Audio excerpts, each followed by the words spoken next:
দর্শক স্বাগত জানাচ্ছি নিউজ 24 এর বিশেষ সাক্ষাৎকার অনুষ্ঠানে। আজকে পুরো অনুষ্ঠান জুড়েই আপনাদের সঙ্গে রয়েছি আমি মারুফা রহমান, এবং আমাদের সঙ্গে আজকে আমন্ত্রিত অতিথি হিসেবে পুরো অনুষ্ঠান জুড়েই আলোচনা করবেন বিএনপি স্থায়ী কমিটির সদস্য হাফিজউদ্দিন আহমেদ বীর বিক্রম। প্রথমে আপনাকে স্বাগত জানাচ্ছি আমাদের সঙ্গে যুক্ত হওয়ার জন্য, এবং শুরুতে জানতে চাই আপনি কেমন আছেন। ধন্যবাদ, আমাকে আমন্ত্রণ জানাবার জন্য ধন্যবাদ। আমি ভালো আছি। বিগত 16 বছর আমরা এক দুঃস্বপ্নের সময় অতিক্রম করেছি। এখন জাতির উপর থেকে সেই কালো ছায়া অপসারিত হয়েছে। দেশে আবার একটা সম্ভাবনার দ্বার উন্মুক্ত হয়েছে। গণতান্ত্রিক পরিবেশ অনেকটা ফিরে পেয়েছি, সেজন্য অনেকটা ভালো আছি। বাংলাদেশের বর্তমান পরিস্থিতি সম্পর্কে আপনারা সবাই জানেন। ছাত্র জনতার আত্মত্যাগের মাধ্যমে জুলাই আগস্টে একটি গণ অভ্যুত্থানের মাধ্যমে এই স্বৈর সরকারের পতন হয়েছে। এই শেখ হাসিনার এই সরকার বাংলাদেশের প্রত্যেকটি প্রতিষ্ঠানকে ধ্বংস করে দিয়েছে। গণতন্ত্র তো অবশ্যই ধ্বংস করেছে, নির্বাচনী ব্যবস্থাকে পণ্ড করেছে, লুটপাট করেছে, খুন, রাহাজানি, গুম, এবং বিশেষ করে জনগণের মধ্যে যে একটা ভয়ের আবহ সৃষ্টি করেছে সারা দেশব্যাপী, সেই দুঃসহ অবস্থার থেকে আপাতত আমরা মুক্ত হয়েছি। আশা করি আগামী দিনগুলোতে আমরা সবাই মিলে সুন্দর একটি গণতান্ত্রিক ব্যবস্থা গড়ে তুলতে পারবো, যাতে করে শেখ হাসিনার দুঃশাসন আর উকিঝুঁকি না মারতে পারে। গণঅভ্যুত্থান পরবর্তী 5 মাস পার করলো বাংলাদেশ, অন্তর্বর্তী সরকার। এই 5 মাস কেমন ছিল? রাজনৈতিক দলগুলোর কার্যক্রম আপনার কাছে কেমন লেগেছে? এই 5 মাসে জনগণ এখনো মুক্তির আনন্দ উপভোগ করছে, এটাই আমার কাছে মনে হয়। কিন্তু জনগণের যে ভাগ্যের উন্নয়ন সেটি এখনো সম্ভবপর হয় নাই। প্রথমত অল্প সময় গিয়েছে। তাছাড়া বর্তমানে যে সরকারটি ক্ষমতায় এসেছে, প্রফেসর ইউনূস বিশ্ববরেণ্য ব্যক্তি, বাংলাদেশের কৃতি সন্তান। আমরা তাকে সব ধরনের সহযোগিতা দিতে প্রতিশ্রুতিবদ্ধ। কিন্তু তার এবং তার যে টিম, উপদেষ্টা মণ্ডলী, এদের কারোরই রাষ্ট্র পরিচালনার কোনো অভিজ্ঞতা নাই, সেজন্য অনেক ভুল ত্রুটি হয়। যার এর মধ্যে আবার তরুণ সমাজ অত্যন্ত অসহিষ্ণু হয়ে পড়েছে। কথায় কথায় তারা রাজপথে এসে মিছিল করে। একটা দাবি দেখলাম একদল ছাত্রের, যে তারা সেনাবাহিনীকে দিয়ে নির্মাণ কাজ করাতে চায়, তাদের বিশ্ববিদ্যালয়ের ভবন নির্মাণ করবে বা প্রজেক্টের কাজ করবে সেনাবাহিনী। এটা তো কোনো দাবি দেওয়া হতে পারে না। সেনাবাহিনীর কাজ কি বিল্ডিং বানানো? কিন্তু তারা হয়তো দেখেছে যে যারা এই কাজের জন্য অরিজিনালি দায়িত্বপ্রাপ্ত তারা হয়তো সঠিকভাবে করছে না, কিংবা তারা দুর্নীতিগ্রস্ত নানা কারণে। তবে যাই হোক, এটি নিশ্চয়ই সেনাবাহিনীর কাজ না। এইভাবে প্রতিদিনই নিত্য নতুন দাবি দেওয়া আমরা দেখতে পাচ্ছি। তারপর মনে হয় যে অন্তত একটি দুঃশাসন হাত থেকে আমরা মুক্ত হয়েছি, সামনে একটি সম্ভাবনার দ্বার উন্মুক্ত হয়েছে। আশা করি এই যে শেখ হাসিনা পরবর্তী যে একটা গণতান্ত্রিক সরকারের পদধ্বনি আমরা শুনতে পাচ্ছি, এটি দিয়ে দেশ এবং জাতি উপকৃত হবে বলে আমরা আশা করি। সেক্ষেত্রে নির্বাচনের প্রসঙ্গ চলেই আসে। নির্বাচন নিয়ে আসলে বিএনপির ভাবনাতে আসলে নির্বাচন নিয়ে ইতিমধ্যে অনেক জল ঘোলা হয়ে গিয়েছে। নির্বাচনের কথা বললেই উপদেষ্টা মণ্ডলীর অনেকের মুখ অন্ধকার হয়ে যায়। তারা একটা নির্বাচিত সরকার চান বলে আমার মনে হয় না। এটি হয়তো বর্তমানের পরিস্থিতিতে তাদের সাময়িক যে উত্তরণ ঘটেছে ব্যক্তিগত, সেই কারণে হয়তো তারা এই সুবিধাটি হাতছাড়া করতে চান না। কিন্তু একটি অন্তর্বর্তীকালীন সরকারের দায়িত্বই হচ্ছে নির্বাচিত সরকারের কাছে ক্ষমতা হস্তান্তর করা। তারা কেন জানি না নির্বাচিত সরকার এই মুহূর্তে চান না। তারা কতগুলো সংস্কারের দাবি নিয়ে এসেছেন, যে সংস্কার করার অধিকার একমাত্র নির্বাচিত পার্লামেন্টের। নির্বাচিত জনপ্রতিনিধিরাই যেসব সংস্কার করতে পারেন, সেই সব সংস্কার তারা পার্লামেন্টকে পাশ কাটিয়ে, নির্বাচনকে বাইরে রেখে, গণপ্রতিনিধিদেরকে উপেক্ষা করে তারা এই সব সংস্কার করতে চান। এটিতে আমরা একটু বিব্রত বোধ করছি, এবং আমাদের দল আমরা মনে করি যে একমাত্র একটি সুষ্ঠু নির্বাচনের মাধ্যমেই দেশ আবার গণতন্ত্রের পথে ফিরে যাবে। বিগত 16 বছর আমরা সংগ্রাম করেছি গণতন্ত্র প্রতিষ্ঠার জন্যে, নাগরিকের ভোটাধিকার পুনঃপ্রতিষ্ঠার জন্যে। এগুলো তো এতদিন ছিল না। এখন এই সরকারের উচিত দ্রুত একটি নির্বাচন দিয়ে নির্বাচিত প্রতিনিধিদের কাছে দায়িত্বভার হস্তান্তর করা, যাতে করে তারা প্রত্যেকেই নিজ নিজ দায়িত্ব ভালোভাবে পালন করতে পারেন। এই 5 মাসে আমি তো কোনো সাফল্য দেখি না। একমাত্র ওই যে 5ই আগস্টে শেখ হাসিনার পলায়নের পর থেকে যে কাজ আমাদের করা উচিত ছিল সে ধরনের দেখি না। যেমন যারা বিগত 16 বছর অন্যায় অবিচার করেছে, গুম খুন হত্যা করেছে, রাষ্ট্রীয় সম্পদ লুটপাট করেছে, তাদের বিরুদ্ধে যে অ্যাকশন নেওয়া খুবই স্লো। এই স্পিডে গেলে তো আগামী 20 বছর লাগবে তাদেরকে শাস্তি বিধান করতে, এত সময় তো কেউ দিবে না তাদেরকে। সুতরাং এই ব্যাপারে তাদের আরও মনোযোগী হওয়া উচিত। আরেকটি জিনিস আমি লক্ষ্য করি, এই গণ অভ্যুত্থানে বহু তরুণ যুবক সাধারণ মানুষ হতাহত হয়েছে, অনেকের চক্ষু নষ্ট হয়েছে, তাদেরকে সুচিকিৎসা এই সরকার দিতে পারেনি। তাই আমার মনে হচ্ছে যে এদের অনেক কিছু শর্টকাট রয়েছে। আর এই যে সংস্কারের কথা বলে বিভিন্ন কমিশন করেছেন, এদের সবাই ভালো লোক, যোগ্য ব্যক্তি, কিন্তু তাদের এই ব্যাপারে কোনো অভিজ্ঞতা নাই। 4 সংস্কার কমিশন যেই প্রতিবেদনটি জমা দিলেন প্রধান উপদেষ্টার কাছে, সেটি সর্বসাধারণের জন্য উন্মুক্ত করে দেওয়া হয়েছে, তার সারাংশটুকু। তো সেক্ষেত্রে এই 4 সংস্কার কমিশনের প্রতিবেদনটি আপনার কেমন লেগেছে? আমরা এটি এখনো ডিটেল স্টাডি করি নাই, এবং আমরা বিএনপির একটি নীতি নির্ধারণী পর্ষদ আছে, স্ট্যান্ডিং কমিটি, তারা বসে এটি পুঙ্খানুপুঙ্খ বিশ্লেষণ করে তারপরে আমরা আমাদের মনোভাব জানাবো। তবে আপাত দৃষ্টিতে আমি একটা সংস্কারের সাথে জড়িত ছিলাম, পুলিশ বাহিনীর সংস্কারের সাথে। তো এদের পুলিশ সংস্কারের যেই রূপরেখা তারা দিয়েছে সেটি মোটামুটি গ্রহণযোগ্য, কিন্তু নির্বাচনী ব্যবস্থা এবং আরও কয়েকটি শাসন সংক্রান্ত এবং রাষ্ট্রীয় মূল চালিকা শক্তি বা মূল নীতি সম্পর্কে কিছু বিষয় আছে, সে সম্পর্কে আমরা আমাদের কাছে এখনো পরিষ্কার নয়। যেমন যে দ্বিকক্ষ বিশিষ্ট যে পার্লামেন্ট, সেই আপার হাউসের কি রোল হবে, কি তাদের টার্মস অফ রেফারেন্স হবে, এই সম্পর্কে আমরা এখনো পুরোপুরি অবহিত নই। এবং একটি যে ব্যবস্থা, যে আনুপাতিক যে শাসন, আনুপাতিক নির্বাচন, সেটি সম্পর্কেও আমাদের কিছু রিজার্ভেশন আছে। তারপরে যে তাদের নির্বাচনে অংশগ্রহণের ক্ষেত্রে বয়সসীমা 21 বছর করা দেওয়া হয়েছে, এটাও আমাদের কাছে গ্রহণযোগ্য বলে মনে হয় না।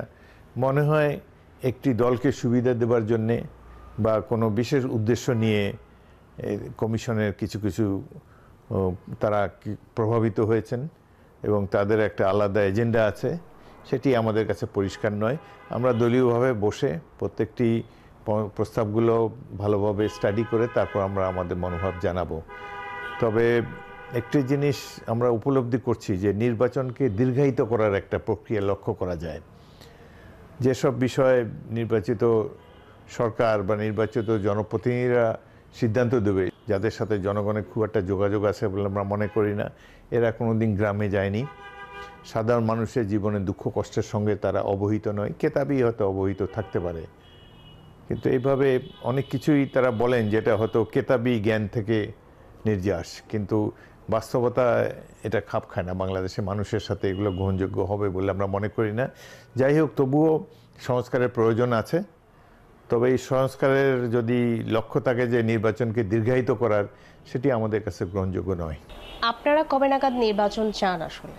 আমরা এই জুনের মধ্যে নির্বাচন চাই, কারণ জিনিসপত্রের দ্রব্যমূল্য সাধারণ মানুষের নাগালের বাইরে, এই সরকার সেটিকে নিয়ন্ত্রণ করতে পারছে না। আইন শৃঙ্খলা পরিস্থিতির অনেক অবনতি হয়েছে। এখনও সেই শেখ হাসিনার পুলিশ বাহিনী টেলিভিশনে এখনও মাঝে মাঝে দেখি কি নির্মমভাবে তারা ছাত্র সাধারণ মানুষকে গুলি করে হত্যা করেছে, তাদের কোনো বিচারের ব্যবস্থা করা হয়নি। সেই যারা শেখ হাসিনার সরকারে যারা কুশীলভ ছিলেন, তারা এখনও বহাল তবিয়তে আছেন। উপর দিকে দু একজনকে হতে সরানো হয়েছে, কিন্তু অনেক বড় বড় প্রতিষ্ঠান, বড় বড় বাহিনী, এগুলো সবই রয়েছে সেই আগের ব্যক্তিদের দ্বারা, যারা অপেক্ষা করে আছে আবার শেখ হাসিনাকে ফিরিয়ে আনা যায় কিনা, যাতে করে তাদের নিজেদের দুর্নীতি এবং অপকর্ম ঢাকা পড়ে যায়, এই ধরনের চিন্তাভাবনা তাদের মধ্যে রয়েছে। সুতরাং আপাত দৃষ্টিতে যত সহজ মনে হচ্ছে ঘটনাটি, আমরা তো অনুভব করি যে এখনও অনেক কিছুই সংস্কার করা প্রয়োজন, যেখানে তারা শুরুই করতে পারেনি। সংস্কারের যে চলমান প্রক্রিয়া, সেটি ধরে আসলে বিএনপির অবস্থান কি? ধরুন জুনে নির্বাচন হলো, একটি রাজনৈতিক সরকার ক্ষমতায় আসলো অথবা আপনারাই আসলেন, সেক্ষেত্রে এই সংস্কার প্রক্রিয়াটা আপনারা কিভাবে আসলে কন্টিনিউ করবেন? এই সংস্কার প্রক্রিয়া তো আমরা স্টাডি করে যেগুলো গ্রহণযোগ্য মনে করি, বাংলাদেশের জনগণের জন্য কল্যাণকর মনে করি, সেগুলো আমরা বাস্তবায়িত করব। ক্ষমতায় কে যাবে সেটি জনগণের ইচ্ছা, জনগণ যাকে বেছে নেয় তারাই রাষ্ট্র পরিচালনার দায়িত্ব পাবে। যদি বিএনপিকে দায়িত্ব দেওয়া হয় তাহলে অবশ্যই আমরা সংস্কার প্রস্তাব তো 2023 সালে দিয়েছি, 2 বছর আগেই দিয়েছি আমরা আমাদের 31 দফা কর্মসূচির মাধ্যমে। এর আগেও আমাদের নেত্রী বেগম জিয়া সংস্কার প্রস্তাব দিয়েছিলেন, সেগুলো অনেক আগেই আমরা জনগণের সম্মুখে উন্মোচিত করেছি। সেগুলো বাস্তবায়ন করার জন্য আমরা সর্বতোভাবে উদ্যোগ নেব। সংস্কার আমরা চাই, বিশেষ করে গণতন্ত্র এখনও দেশে দুর্বল, প্রাতিষ্ঠানিকভাবেই দুর্বল। তারপরে এই দেশে একটা বড় সমস্যা দুর্নীতি দমন করা। দুর্নীতি রাজনীতিকদেরকে এবং প্রত্যেকটি পেশার মানুষকে গ্রাস করেছে, এমন কোনো চান নাই যারা দুর্নীতিমুক্ত। সুতরাং এই দুর্নীতির ব্যাপারে কঠিন ব্যবস্থা নিতে হবে নির্বাচিত সরকারকেই। সে ব্যাপারেও আমরা সজাগ রয়েছি। এ ব্যাপারে নিশ্চয়ই আমরা প্রয়োজনীয় সংস্কার গ্রহণ করব।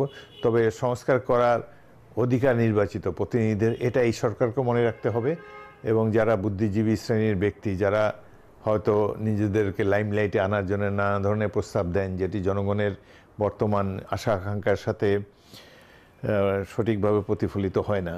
সুতরাং এই ব্যাপারে নির্বাচিত ব্যক্তিরাই, নির্বাচিত পার্লামেন্টই সংস্কার করবে, এটা সবাইকে মেনে নেওয়া উচিত এবং অপেক্ষা করা উচিত বলে আমি মনে করি। নির্বাচন প্রসঙ্গটা বারবারই আসছে, সেক্ষেত্রে আগামী জাতীয় নির্বাচন ধরে যদি বলি, জুলাই গণ অভ্যুত্থান পরবর্তী সময়ে বাংলাদেশে যে রাজনৈতিক শক্তিগুলো রয়েছে এখন অ্যাক্টিভ, সেখানে বিএনপি রয়েছে, জামাত রয়েছে, ছাত্রদের একটি প্রতিনিধিত্ব রয়েছে, সেখানে সবচেয়ে জনপ্রিয় আসলে কারা মনে করেন? জনপ্রিয় আপাত দৃষ্টিতে মনে হয় বিএনপি জনপ্রিয়, কারণ বিএনপি তো 17 বছর ধরে এই সরকারের বিরুদ্ধে নিরন্তর সংগ্রাম করেছে। ছাত্ররা তো 2 মাস সংগ্রাম করেছে।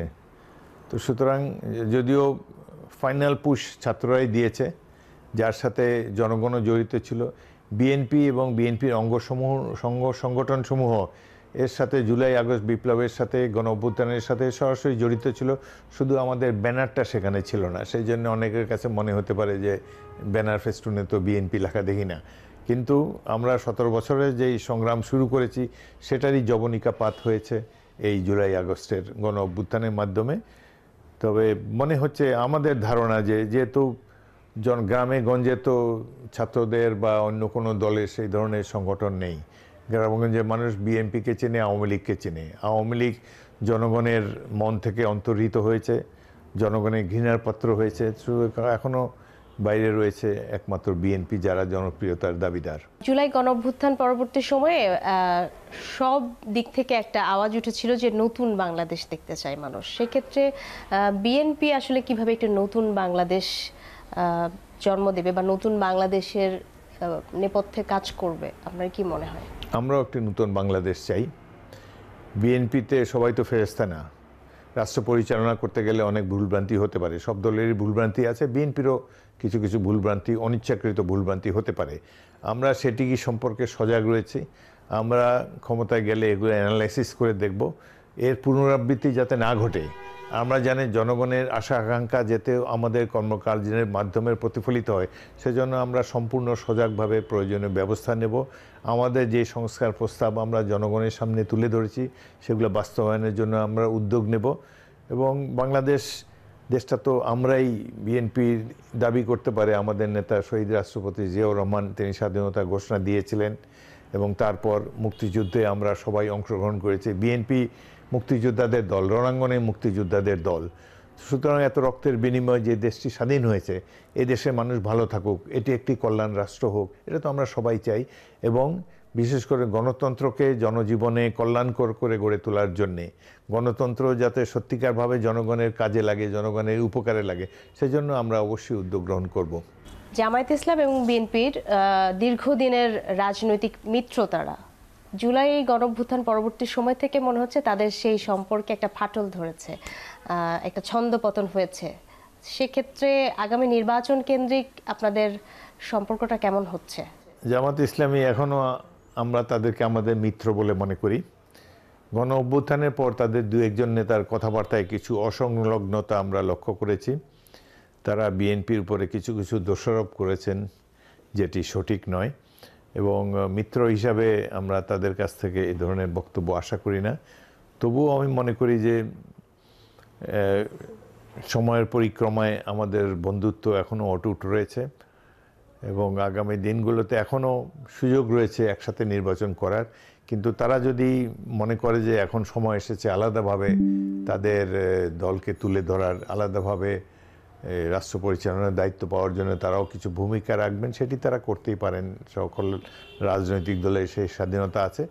তবে আমরা ফ্যাসিবাদের বিরুদ্ধে একসাথে লড়াই করতে চাই এবং আমরা এই জুলাই গণ অভ্যুত্থানের ফলে যে জাতীয় ঐক্য গড়ে উঠেছে সেটি ধরে রাখতে চাই। সেখানে কোনো ধরনের ফাটল সৃষ্টি হোক কারো বক্তব্যের কারণে, সেটা আমরা চাই না।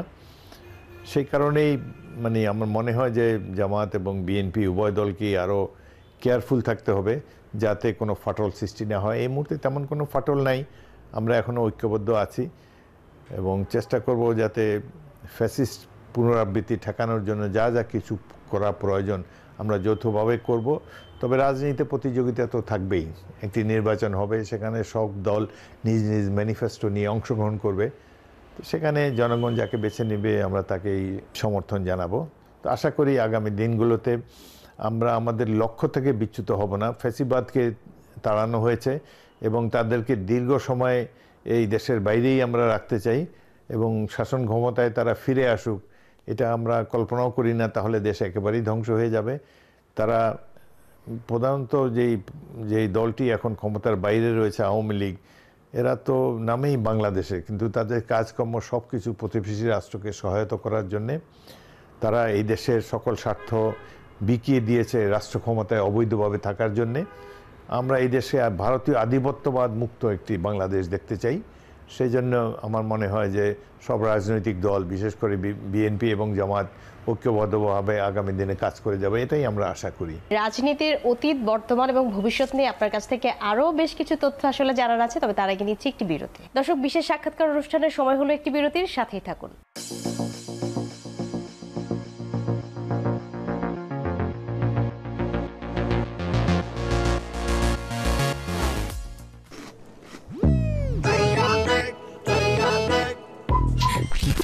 সরি। হ্যালো, কিছু বলবেন? Chips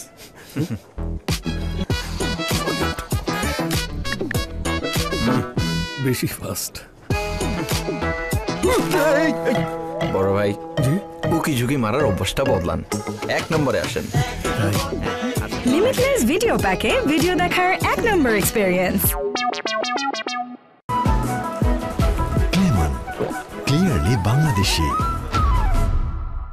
Savlon Twinkle Baby Pant Diaper Wetness Indicator সহ কটনি সফট ডায়াপার UV রশ্মিতে জীবাণুমুক্ত সুগন্ধিযুক্ত টুইঙ্কেল ডায়াপার।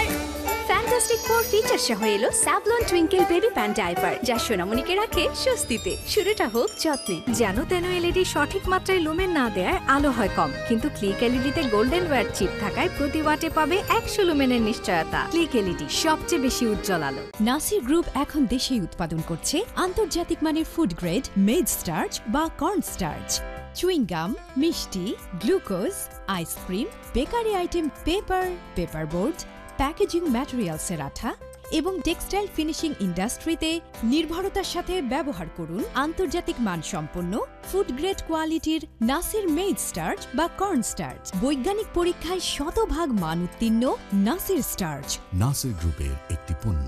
দেয়ালে দাগ নিয়ে নো টেনশন, থাকলে Rainbow Acroplast emulsion. Rainbow paints, the colour of joy. পাওয়া যাচ্ছে রেইনবো পেইন্টসের শোরুমে, অনলাইনে অর্ডার করুন অথবা .com-এ। Lemon clearly Bangladeshi. কি লিক নিয়ে চিন্তিত? কিনুন leak proof RFL thread pipe and fittings. পাইপের বস, না কিনলে লস।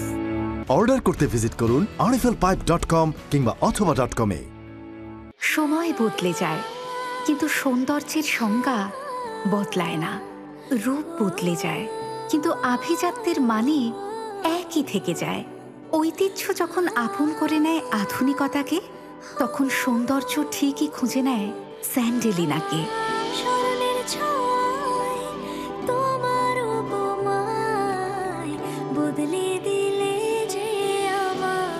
স্যান্ডেলিনা সো, রূপচর্চায় আভিজাত্য।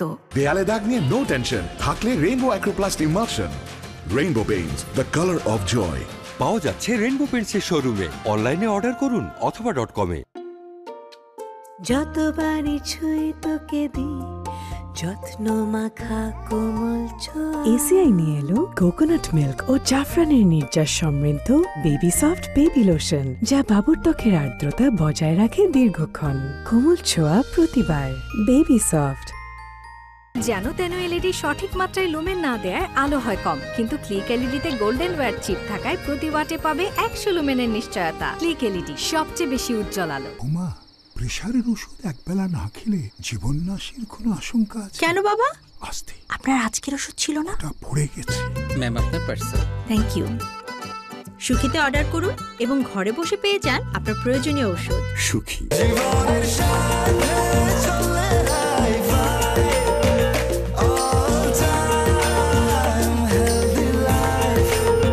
স্বাস্থ্যকর অল টাইম হানিকম, সব সময় all time healthy life.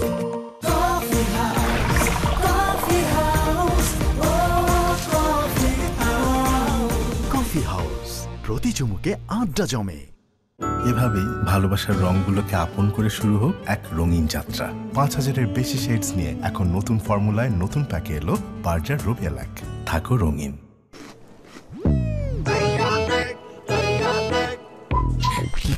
Sorry. Hello, কিছু বলবেন? চিপস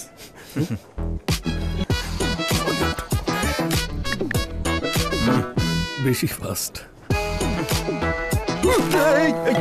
বড় ভাই, উকি ঝুঁকি মারার অভ্যাসটা বদলান, 1 নম্বরে আসেন।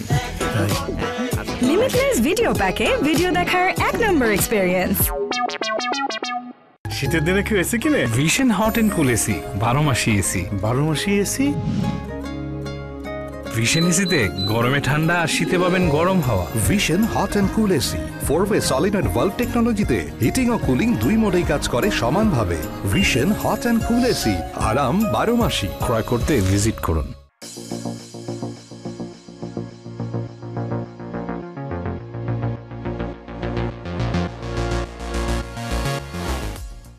দর্শক, বিরতির পরে আবারও স্বাগত জানাচ্ছি নিউজ 24 এর বিশেষ সাক্ষাৎকার অনুষ্ঠানে।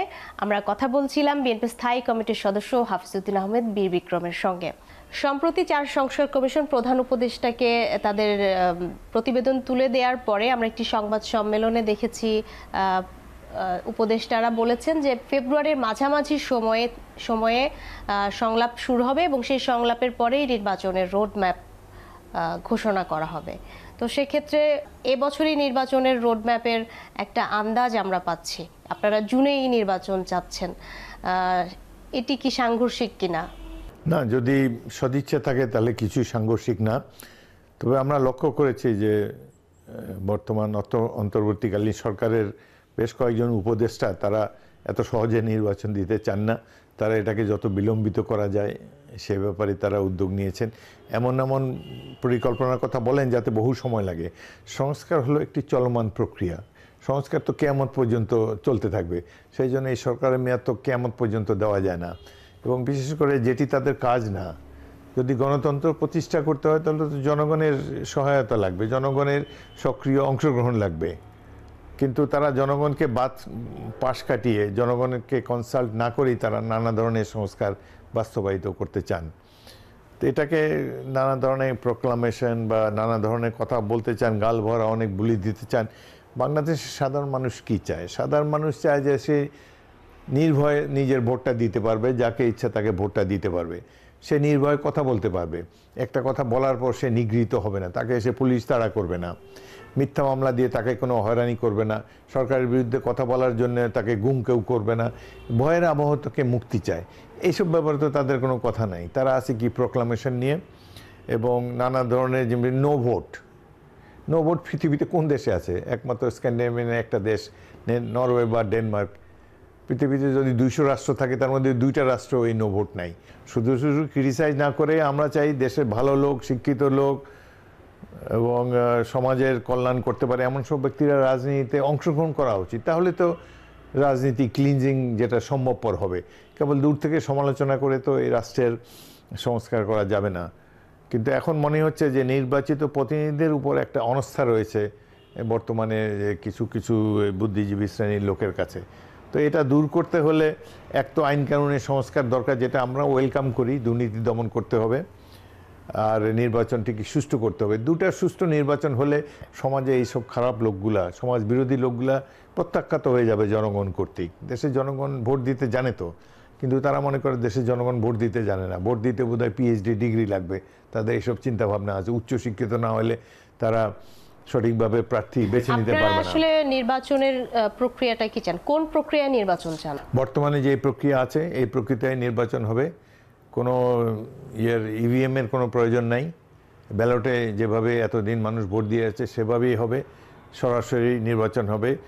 ওই আনুপাতিক নির্বাচন নয় যে মানুষ শুধু প্রতীকে ভোট দিবে, ব্যক্তিকে দেখবে না কাকে ভোট দিতে যাচ্ছে, এসব বাংলাদেশে চলে না। বাংলাদেশের মানুষ দীর্ঘদিন ধরে অভ্যস্ত, তারা জনপ্রতিনিধিকে জানতে চায়, দেখতে চায়, একজন ভালো মানুষকে ভোট দিতে চায়। এভাবে সিম্বলে ভোট দিলে তো সেটা হবে না। অনেক উন্নত দেশে হয়তো হতে পারে, পৃথিবীর অল্প কয়েকটা দেশে এই ধরনের আনুপাতিক নির্বাচন রয়েছে, কিন্তু তারপরেও এই যে নির্বাচনে অংশগ্রহণের যে বয়সসীমা যে কমিয়ে দিল, 21 বছরে একজন ব্যক্তি জনপ্রতিনিধি হবে, কি তার অভিজ্ঞতা আছে, কতটুকু তার জ্ঞানগম্যি আছে, কতটুকু তার এক্সপেরিয়েন্স আছে জনগণের সাথে সুখ দুঃখের অঙ্গীকার হওয়ার মতো। মনে হচ্ছে যে তাদের কোনো একটা এজেন্ডা আছে।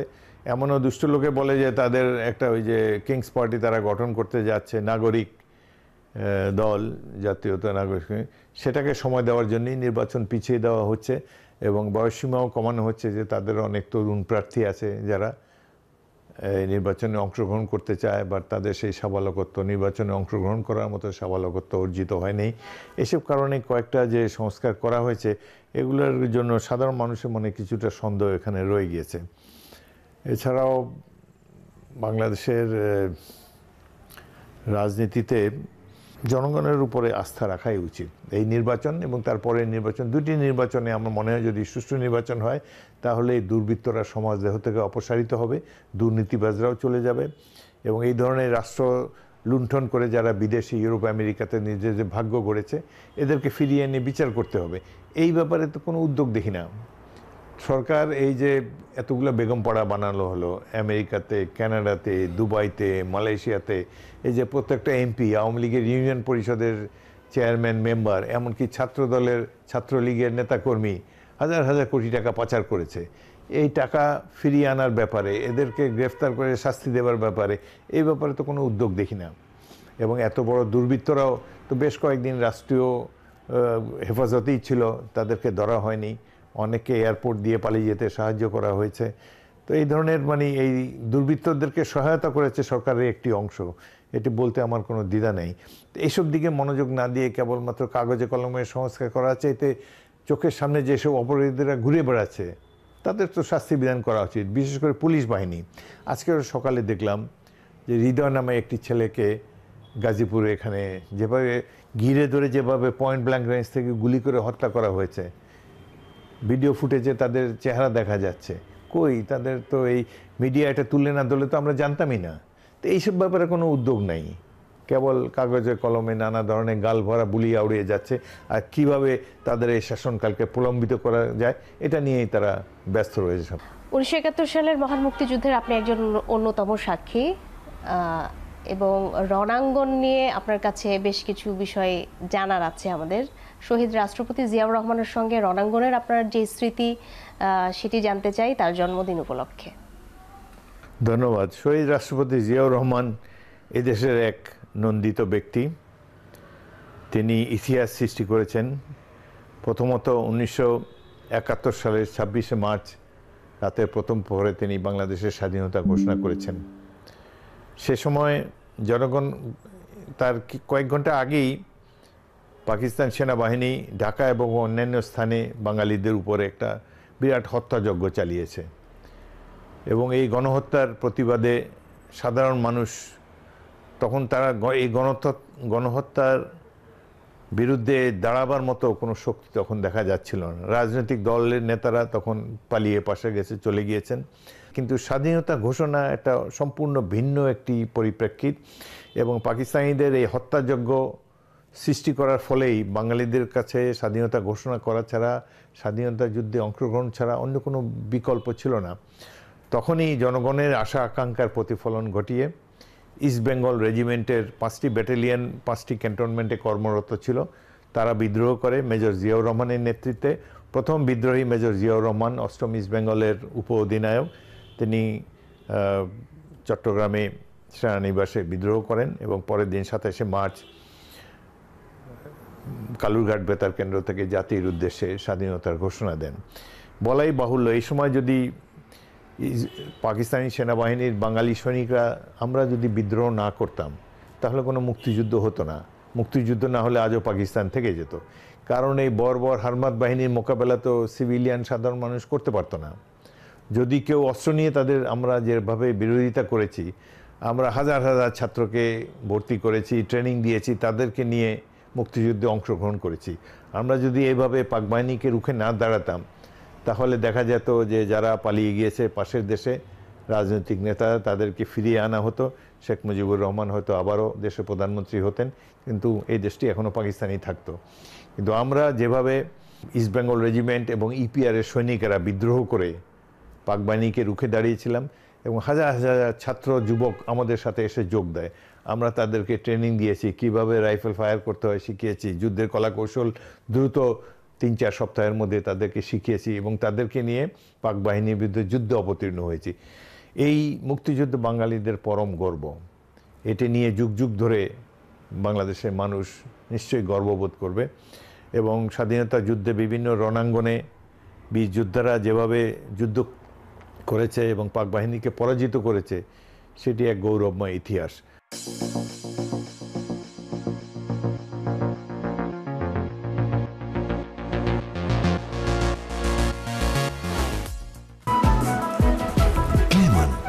ক্লিয়ারলি বাংলাদেশি। ফ্যালকনই তো এক জবান নো ভেজাল। আমিও ফ্যালকন এমএস পাইপই চাই। জাপান থেকে আমদানি করা স্টিল শিটের ফ্যালকন এমএস পাইপ সঠিক পুরুত্ব ও ইয়ারডব্লিউ প্রসেসের জোড়া দেয় বছরের পর বছর টিকে থাকার নিশ্চয়তা। ফ্যালকন এমএস পাইপ, নির্ভরতার প্রতীক। ক্লিয়ারলি বাংলাদেশি। যেন তেন এলইডি সঠিক মাত্রায় লুমেন না দেয় আলো হয় কম, কিন্তু ক্লিক এলইডিতে গোল্ডেন ওয়্যার চিপ থাকায় প্রতি ওয়াটে পাবে 100 লুমেনের নিশ্চয়তা। ক্লিক এলইডি, সবচেয়ে বেশি উজ্জ্বল আলো। আমি তো ঠিকই অফিস শেষ করে গ্রোসারি নিয়ে আসলাম, কে জানি মেডিসিন আনতে ভুলে গেল। বাই। ওষুধ কিনতে আর যেতে হবে না ফার্মেসিতে। সুখিতে অর্ডার করলে ওষুধ চলে আসবে আপনার ঠিকানায়। সুখী। দেয়ালে দাগ নিয়ে নো টেনশন, থাকলে Rainbow Acroplast emulsion. Rainbow paints, the colour of joy. পাওয়া যাচ্ছে রেইনবো পেইন্টসের শোরুমে। অনলাইনে অর্ডার করুন অথবা .com-এ।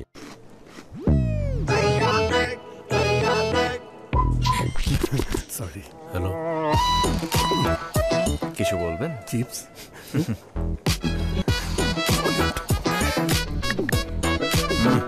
বেশি ফাস্ট। বড় ভাই, উকি ঝুঁকি মারার অভ্যাসটা বদলান, 1 নম্বরে আসেন। লিমিটলেস ভিডিও প্যাকে ভিডিও দেখার 1 নম্বর এক্সপেরিয়েন্স।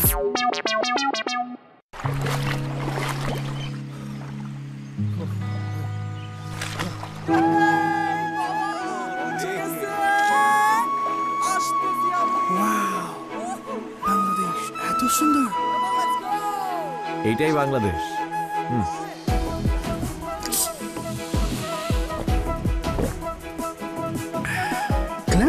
এটাও বাংলাদেশি। এমন বাংলাদেশের জন্য কার না গর্ব হয়। ক্লেমন, ক্লিয়ারলি বাংলাদেশি।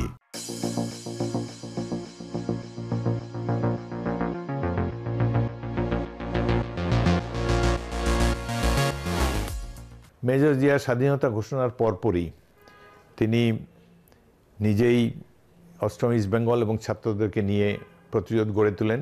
আমরা যশোর, জয়দেবপুর, সৈয়দপুর এবং কুমিল্লা এইসব ক্যান্টনমেন্টে ইস্ট বেঙ্গল রেজিমেন্টের যেসব ব্যাটালিয়ন সময় ছিল, ইস্ট বেঙ্গল রেজিমেন্ট বাঙালিদেরকে নিয়ে গড়া সেনাবাহিনী, সৈনিকেরা সবাই বাঙালি। তো এদেরকে নিয়ে আমরা যে মুক্তিবাহিনী গড়ে তুলি তার নেতৃত্ব দিয়েছিলেন মেজর জিয়াউর রহমান। জুন মাসে ইস্ট বেঙ্গল রেজিমেন্টের 1ম, 3য় এবং 8ম ব্যাটালিয়ন নিয়ে গড়ে তোলা হয় জেড ফোর্স। বাংলাদেশ সেনাবাহিনীর প্রথম নিয়মিত ব্রিগেড। এই জেড ফোর্স মেজর জিয়ারি নামের অধ্যক্ষ নিয়ে গঠিত। 9 মাস অন্তত বীরত্বের সাথে এই জেড ফোর্স যুদ্ধ করেছে। মুক্তিযুদ্ধের সবচেয়ে বেশি সাহসিকতা পদক জিয়ার নেতৃত্বে এই জেড ফোর্স অর্জন করেছিল এবং জেড ফোর্সের শহীদদের সংখ্যাও সর্বাধিক। আমরা রণাঙ্গনে বহু তরুণ যুবক ছাত্র, আমার ব্যাটালিয়নের 3 জন অফিসার যুদ্ধে শহীদ হয়েছেন। আমি যশোর ক্যান্টনমেন্টের একমাত্র বিদ্রোহী অফিসার। যশোর ক্যান্টনমেন্টে 8 ঘণ্টাব্যাপী যুদ্ধ হয় 30শে মার্চ তারিখে।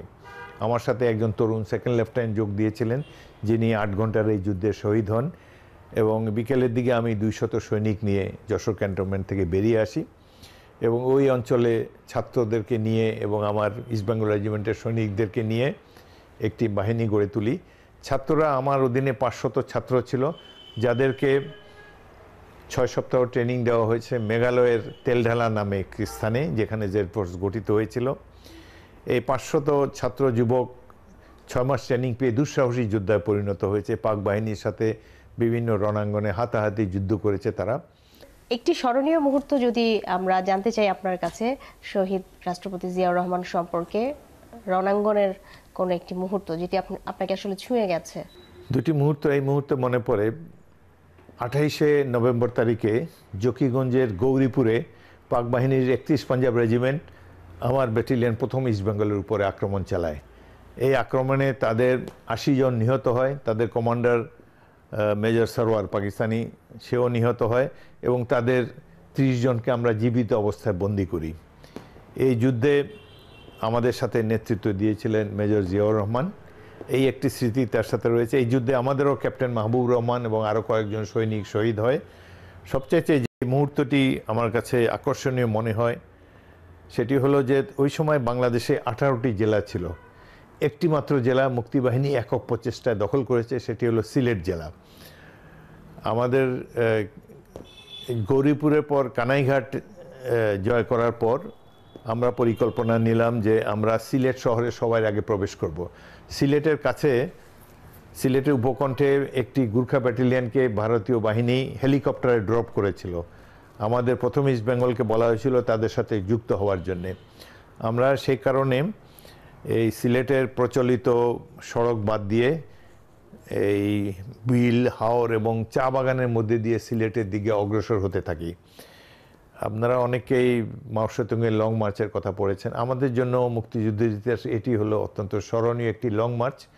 কানাইঘাট টু সিলেট এই দীর্ঘ পথ আমরা যুদ্ধক্ষেত্র এড়িয়ে হাওরের মধ্যে দিয়ে চা বাগানের ভিতর দিয়ে ধীরে ধীরে সিলেটের দিকে যাচ্ছিলাম। আমাদের খাবার দাবার আমাদের পিঠে ছিল, কারণ আমরা বিচ্ছিন্নভাবে মূল বাহিনী থেকে বিচ্ছিন্ন হয়ে জঙ্গলের মধ্যে দিয়ে যাচ্ছিলাম সিলেটের দিকে।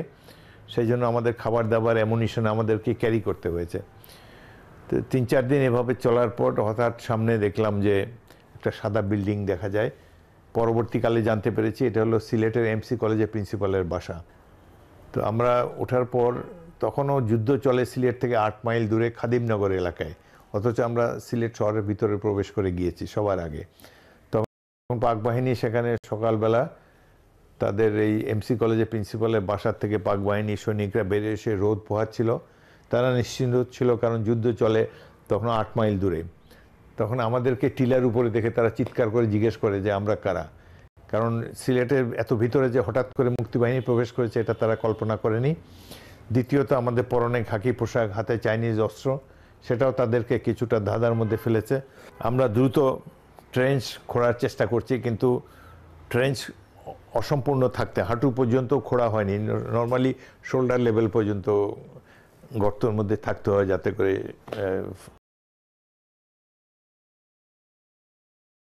এফেক্টিভলি ফায়ার করা যায়। কিন্তু আমরা যেহেতু ট্রেঞ্চ খোঁড়া সম্পূর্ণ করতে পারিনি, আমাদের উপরে কয়েকটি আক্রমণ তারা করে। এটা হলো 14 ডিসেম্বর সকালে, যার ফলে আমার কোম্পানির উপরেই আক্রমণ আসে। আমার 18 জন যুবক সৈনিক শহীদ হয়। আমার 2টা মেশিন গান, 2টা ডিটাচমেন্ট সবাই নিহত হয়। তো এই ভয়াবহ যুদ্ধের মধ্যে আমরাও ভেবেছি যে এটি আমাদেরও জীবনের শেষ দিন। আমার সাথে মেজর জিয়াউর রহমানের কয়েকবার ওয়্যারলেস সেট বেতার যন্ত্রের মাধ্যমে কথা হচ্ছে। তিনি জানতে চাচ্ছেন যুদ্ধ পরিস্থিতি সম্পর্কে। তিনি আমার থেকে হয়তো 1.5 গজ পিছনেই ছিলেন এবং যুদ্ধের গতিবিধি নিয়ন্ত্রণ করছিলেন। আমি তাকে যুদ্ধ পরিস্থিতি জানাচ্ছিলাম। আধা ঘন্টা পরে দুটি মিগ বিমান এসে ওই যে শত্রুর যে বাংকারগুলো এমসি কলেজে প্রিন্সিপালের বাসায় ছিল প্রত্যেকটাকে 15 মিনিট ধরে রকেট নিক্ষেপ করে একদম ধূলিসাৎ করে যায়, যার ফলে তারা বাধ্য হয়ে সারেন্ডার করার জন্য সাদা পতাকা উড়িয়ে দেয় এবং আমরাও নিশ্চিত মৃত্যুর হাত থেকে রক্ষা করি। যেহেতু ওপেন জায়গায় ছিলাম, ট্রেঞ্চ করতে পারিনি, শত্রু উঁচু জায়গা থেকে আমাদের ভালোভাবে লক্ষ্যভেদ করতে পারছিল, ওই সময় ওই বিমান আক্রমণের ফলে এবং আমাদের সৈনিকদের দৃঢ়তার ফলে আমরা সেই মুহূর্তে তাদেরকে পরাভূত করতে সক্ষম হই এবং এইভাবেই বাংলাদেশের একটি জেলা, একমাত্র সিলেট জেলা মুক্তিবাহিনী দখল করে প্রথম ইস্ট বেঙ্গল মেজর জিয়াউর রহমানের নেতৃত্বে। এটি আমার জন্য একটি স্মরণীয় অভিজ্ঞতা। আপনাকে অসংখ্য ধন্যবাদ নিউজ 24 এর সাথে এতগুলো সময় দেওয়ার জন্য, এবং আমরা ইতিহাস, রাজনীতির অতীত, বর্তমান, ভবিষ্যৎ নিয়ে আসলে অনেকগুলো তথ্য আপনার কাছ থেকে পেলাম। আপনি ভালো থাকবেন। ধন্যবাদ। এই চ্যানেলের সকল দর্শক শ্রোতাদেরকে শুভেচ্ছা জানাই। দর্শক, মোটামুটি এই ছিল আজকের নিউজ 24 এর বিশেষ সাক্ষাৎকার অনুষ্ঠানে। এতক্ষণ সাথে থাকার জন্য আপনাদেরকেও অসংখ্য ধন্যবাদ।